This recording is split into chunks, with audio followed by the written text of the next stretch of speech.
Now, I'd always wanted to meet Martin Kelner. Despite the fact we'd shared many years together in Leeds, we've never met. He's fascinated by media and by sport on TV, as am I, having produced televised sport for 25 years or so, and for all the major networks. So it's a subject that really interests me, and of course he's been writing very dryly, very wittily about sports coverage on TV for The Guardian for 14 years. That's all coming to an end soon. That's The Guardian's loss and no doubt somebody else's gain. But in the meantime, I can recommend Sit Down and Cheer, A History of Sport on TV by Martin Kelner. Now, it seemed like a good idea at the time when Martin suggested we meet up at the Media Museum in Bradford, because it's full of, vintage cameras, vintage TV sets, old newsreels, showreels of sport on TV in years gone by. But unfortunately, squeaky chairs, as you'll hear, and children pretending to be television presenters and producers and the like in the mocked-up studio at the Bradford Museum made it a bit noisy in the background. I apologise for that. But you want to hear what Martin has to say, because this book is just a wonderful, wonderful book on the history of sport on TV. Here's Martin Kelner talking to me about Sit Down and Cheer. I think the history of sport on TV is largely the two persuading, or especially TV, persuading sport it should be on TV, which is always a problem. I'll tell the great story about the Grand National. It took 10 years of Peter Dimmock trying to persuade Muriel Topham, who owned the Grand National, that the cameras should be there and it would help the sport. Now you have almost the reverse thing of sports like, say, squash, trying to persuade TV that this is a good sport for telly. But the history of it is, and especially with football, they were always very, very, until Sky really, they were very loath to allow the cameras. They'd like to keep the cameras at a distance. You couldn't announce in advance what match was going to be on Match of the Day. Clearly they were wrong, because the crowds are bigger than ever, and yet the weekend you've got 5 matches live on telly. Well, it's one of those jobs that everybody thinks they can do, and virtually nobody can. These guys who can do live commentary, despite the fact I do take the mickey out of them in The Guardian a lot, they're brilliant, and I admire that. Having tried it just the once, never again, having tried it just the once, I realise just how clever these guys are. I think they forgot less is more with the onset of Motti. Now, I'm a fan of Motti, and what I'm particularly a fan of is people who do a lot of research. Now, Kenneth Wolstenholme, who your younger viewers won't remember, who was the voice of BBC Soccer in the 50s and 60s, Kenneth Wolstenholme used to turn up with a piece, it's all in the book, but he used to turn up with a piece of paper with just a few penciled in notes. He'd have a gin and tonic with some of his mates, turn up and then commentate without having any great grasp of the facts, and let the play actually go and tell its own story. So he didn't have a big story to tell. You used to get Motti, who did loads of research. Now, the problem with Wolsten, there's a balance to be struck somewhere. I think the best commentators strike that balance between doing research and knowing the background to something, and actually letting the play speak. Wolstenholme, I think, was too much, he was too quiet. And sometimes he really didn't know what... He was very slow at identifying players, where, commentators like, for instance, Peter Drury, who's on ITV now, gets a lot of flack because people think he's too verbose. Clive Tilsley, another one, talks too much. But the beauty of it is, I've phoned Peter Drury up sometimes to get some background on something, just prior, say, a month prior to a big tournament that's going on, like a Euros or a World Cup. And he said, oh, sorry, I had to break off. I'm watching DVDs of the Bulgarian team. And he's watching them so he can recognise every single Bulgarian player. Now, they might go too much into the background of it, but at least they spot the players. Whereas for the book, I watched a lot of old footy from the 60s, where Wolstenholme said, it's a goal, yes, it's a goal. Yeah, well, we know that. We've seen the ball go in the net. And then about 60 seconds later, he'd say, yes, that's a goal. Smith, who scored. Do you know what I mean? there is a balance to be struck, and I think the best commentators, John Champion I think is a good example, will let they'll use their background from time to time, but will let the play flow a bit. And also, don't forget, commentators now are subject to so much more scrutiny. The social networks, they say, well, I'm not going to look at what they're saying about me on Twitter, but you can be damn sure they are looking at what they're saying about them on Twitter, and therefore they're under that much pressure. Everybody's got an opinion. Martin Tyler, great commentator, brilliant commentator. He's the football fans commentator. He was voted commentator of the decade. However, when it comes to overall poll, that would be Sky football fans voting him as that. When it comes to overall things, I think, to make a real splash, you need to be on terrestrial telly. Marginally Davis for me. I think Motti at his peak was the voice of the fan, and therefore he appealed to a wide audience of fans. But I think Davis was the more elegant, and despite being a little bit pedantic, I once described Davis in The Guardian as somebody who would sit on a train doing the Daily Telegraph crossword, telling youngsters who've got their iPods switched up too loud and it was bleeding through the headphones to just keep it down a bit. I mean, he was a geography master really, Barry Davis. But some great moments when you look back and you see the great quotes from sport. He could do the fan bit. Just look at his face. Look at his face. He could do all that, and there was he got the dramatic swoops and things from Davis. He got a bit crabby towards the end, and the Italians, will they never learn? Whenever I write stuff about old commentators on the message boards and everything, they will. There's a lot of respect for Barry Davis.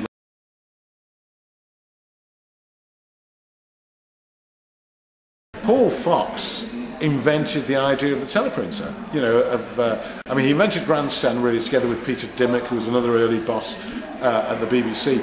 But he brought in the teleprinter. I mean, initially, and again, it's a story I tell in the book. But initially, Grandstand was going to end at 4:40 to give time for children's television and other various things, and regional programmes, the various things the BBC wanted to do in those days. And Paul Fox, he must have wanted to bang his head against a brick wall, because he said the results are just coming in at 4:40, and the actual billing for Grandstand used to say, all the action as it happens, and some of the final results.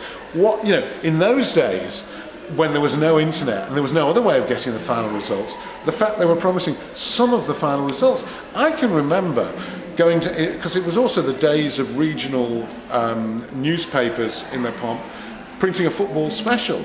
And I can remember queuing up outside the newsagent in Manchester at 5:10 on a Saturday for the Football Pink, which is the Manchester Evening News' football special. And I didn't know the results of some matches. I'd watch Grandstand, then it would cut to children's TV at 4:40 or whatever, and I'd have to run down to the shop, queuing up outside.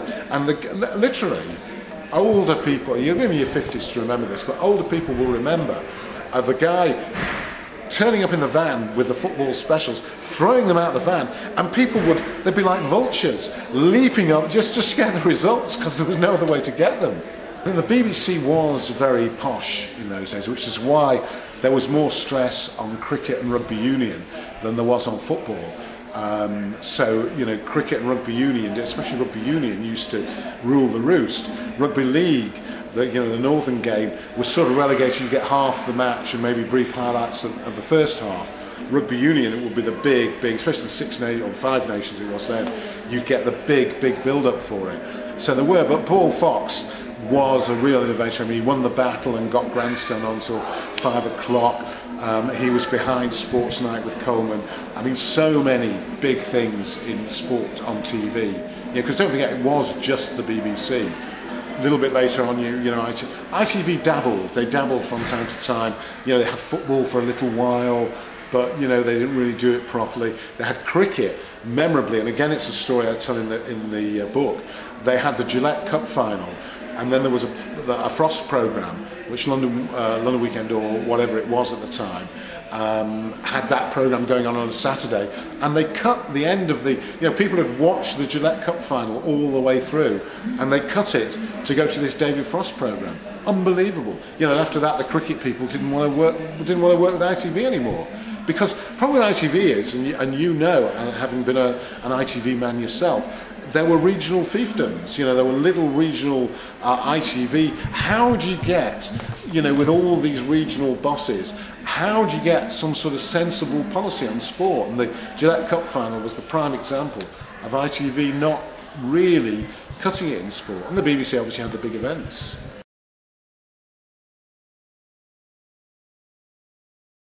Well, the main problem was you couldn't see the ball.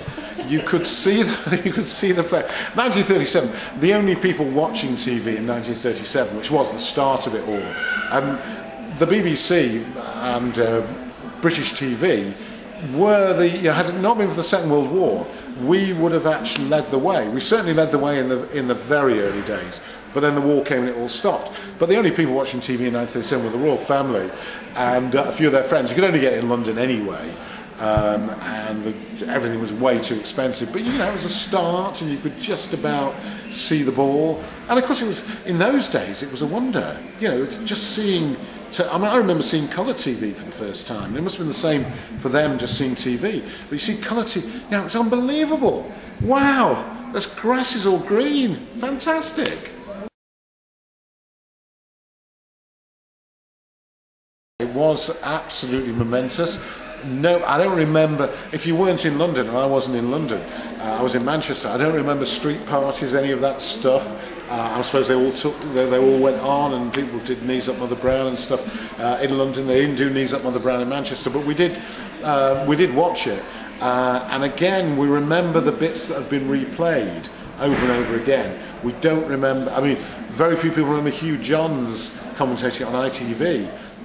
Or Brian Moore commentating it on the radio. There must have been people who listened to it on a car radio or whatever.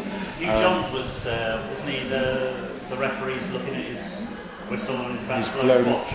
He's blown his watch, yeah. And a lot of those quotes are wrong. They've been passed down through the years, but now everything we do is on YouTube. Your whole life is on the internet.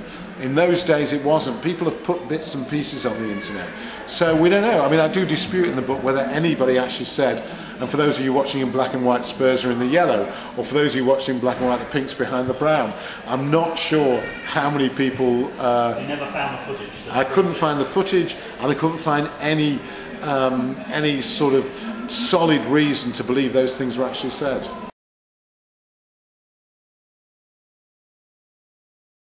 And he was a perfectionist, and as I say in the book, there's a very thin dividing line between being a perfectionist and being a complete pain in the arse. And he sort of straddled that line. But having said that, all the executives that I interviewed for the book, Paul Fox, Jonathan Marcy, all the people who worked with him said that he was great. He had high standards, and he expected high standards from everywhere else. And when you consider live broadcasting, it's difficult enough now, but in the days when he was doing it, going way back to 1958, it must have been incredibly complex. And things went wrong. We all remember the breakdowns. There was always breakdowns. There was always captions coming up. Normal service will be resumed. He coped with all that. He was a guy who could cope. Coleman, and athletes. You won't hear an athlete of the era saying a bad word about him. He was an athlete himself. If he hadn't got injured, he could quite easily have been an Olympian. He was, the first amateur to win the Manchester Mile, which was a big race in those days and everything. So he understood, absolutely empathised and identified with the athletes who took part in the Olympics. So, But in football, it was always, in football with Coleman, it was so often 1-0. Yes. Although he used to say it as if he knew it was coming. He'd say 1-0, as if, I'm Coleman, I knew it was coming all along. You might have been worried at home, but I knew it was going to be 1-0.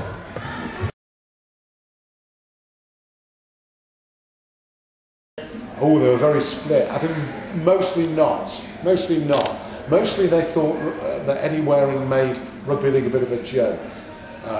There was some, but he was a great innovator, and he was one of those that argued for rugby league to be on the telly. Way back to the 30s and 40s, he was arguing. He's a great innovator, Eddie Waring, don't get me wrong. It was just as a commentator, we always thought it was more about Eddie than it was about the game, I think, for rugby league fans. sports report tune out of the blue, which they've tried to change several times. They've tried to update it, but you know, you'll never beat that. You'll never beat it.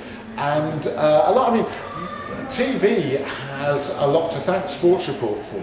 You know, because Sports Report was the first time radio sort of unbended a bit and became more live like that. And really, Grandstand grew out of that. Grandstand and all the live sport that you see now, it all grew out of sports. Angus Mackay was the bloke, was a legendary radio producer, and he invented that Sports Report, and they unbended a little, and he had people like J.L. Manning, who was a brilliant newspaper columnist, wrote about sport, and he got him in, a newspaper columnist, to give his view of things. And all those of us who go on things like Fighting Talk and and give a view on 5 Live about stuff, we owe a debt to Angus Mackay, because otherwise you wouldn't have. I'm a great believer in having newspaper people commenting on sport. I think too many ex-professionals these days who don't want to upset people.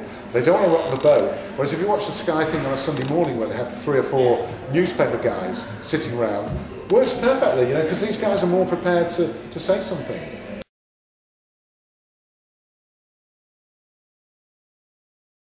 Well, he said Alan Mullery, who went out to Mexico with the team, not fit to be an international. He literally came out and said Alan Mullery shouldn't be international. Then Bromley, who was a legendary producer of football on ITV, John Bromley, he said, when Mullery came back, because England obviously got knocked out early, let's get him in the studio.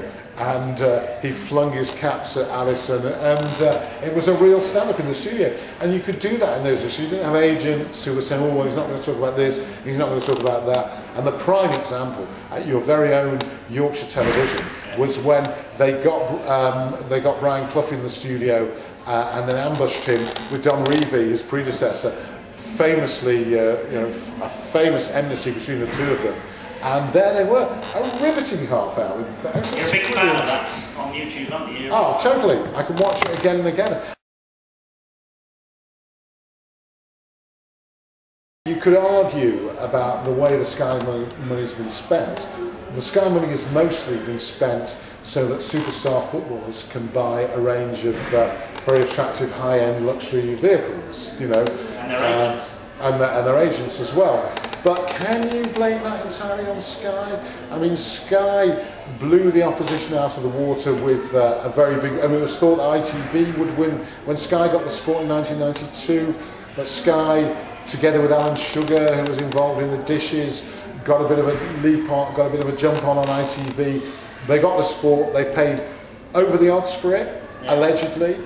Greg Dyke, who was running ITV at the time, called his troops together and said, don't worry, we'll get the football back. Sky have paid way over the odds. In a year's time, they'll be out of business. Because we all think of Sky as the great Leviathan now, that's, wallowing in money and everything. But Sky was that close to extinction. I was there, wasn't I? Yeah.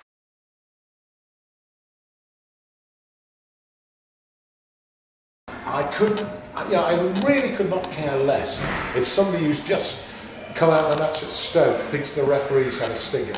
Who cares? Or more likely on 5 Live, somebody who's not even been to the match, who's been listening to the commentary on the radio and has heard what Alan Green said and decided, well, if Alan Green says the referee's useless, the referee's been useless. I'm not interested. I really am not interested. And speaking as a man who is forced and dragged kicking and screaming to do phone-ins on the radio, which I don't want to do, but is forced to do phone-ins on the radio, I really, by and large, could not care less what some complete dimwit has to say about football. Oh yeah, well done today, the lads were brilliant. All right, well, I'd rather listen to the manager, and I'm not really that interested in listening to the manager either, because they never say anything. Obviously nowadays there are fewer because the technology means you don't have to have so many. The great thing about the BBC is that, especially for those early days, there weren't loads of people involved, but there had to be, and they did it. They were pioneering days, the early days of the BBC, and they did do it well. I mean, the BBC is a terrific broadcaster, but there's also completely frustrating if you're actually working within the BBC, because there are layers and layers of management, and more layers of management than you would ever need. They could sack 2,000 people at the BBC overnight, and you'd hardly notice, because they'd all be in that sort of middle rank of management. But having said that, you only got to look at the Olympics to see what when the BBC wants to, what a cracking, terrific, brilliant job they can do. It all looked over the top before the start of it, but it was fantastic.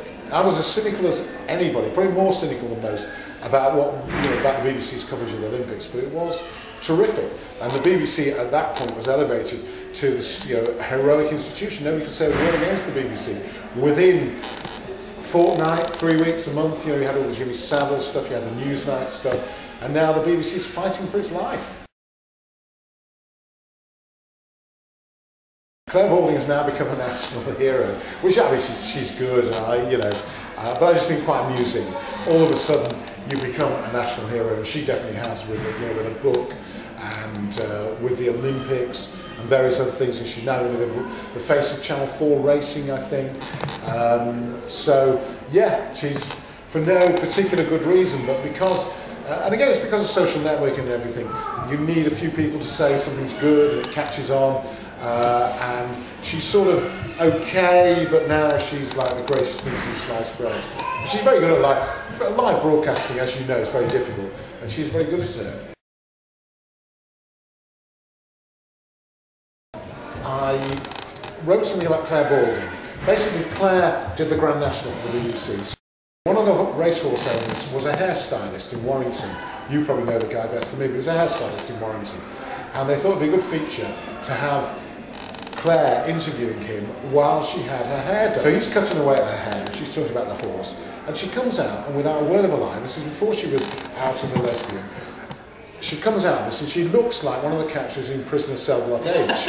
So I wrote in The Guardian, without mentioning the fact that she was, a chick who likes other chicks or whatever. Without mentioning anything like that, I just said, good interview, but she should have resisted the temptation to have her hair done because she came out looking just a little bit too Prisoner Cell Block H.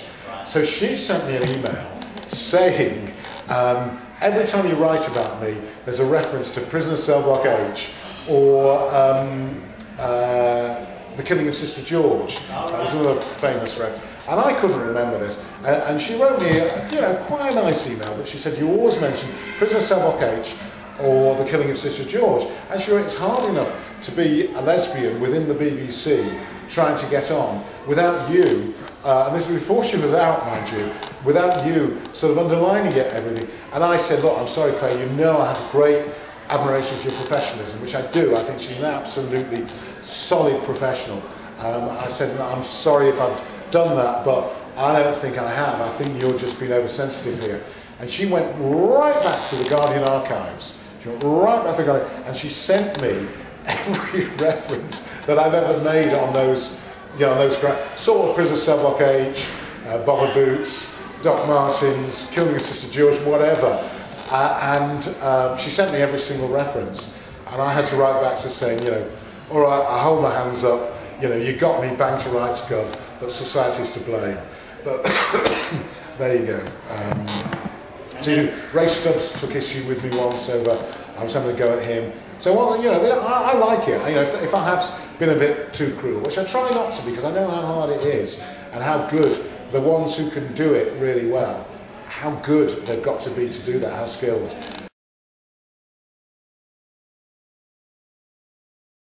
My favourite sports presenter of all time is Des Lynam. I thought Des, for that brief period, especially the World Cup in France, France '98, I thought he was just brilliant. He managed to get that sort of relaxed, semi-ironic, so look, it's only a game, it's not that important, but just pitch it right. There's a lot of successes who try and do ironic and don't do it as well, and Adrian Chiles is the prime example. I'm me, Adrian Chiles, I'm only like an ordinary supporter from West Bromwich, what's that all about? And all that stuff. And I find him a bit irritating. Although, having said that, live TV is very difficult, and he's quite good at holding stuff together on a live programme.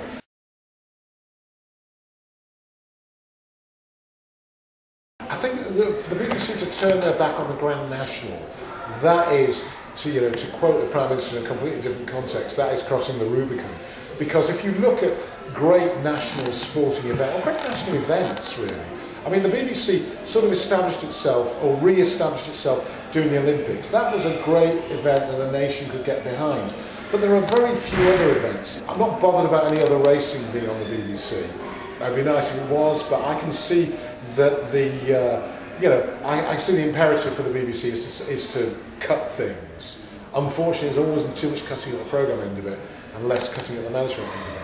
But I can see the imperative is to cut things. But the Grand National, I think they should have dug their heels in and got the National.